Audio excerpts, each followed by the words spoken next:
Good morning, my fellow motorists. As you can see, Toyota Hilux Legend 3-litre D4D, Legend 45. No number plates. Just want to show you slowly. License disc has expired. Came to the licensing department to renew my license disc.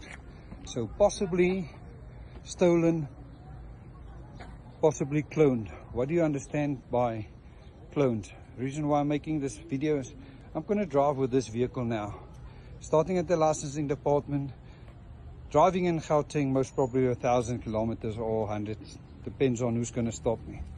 So this is awareness of a high valued vehicle cloning and who at the end of the day is at fault. I would like you to join in part 2 and see the outcome, what is Streetwise Legal about. Thanks for following, sharing, and take care. Stay safe, stay streetwise, and remember to like and follow.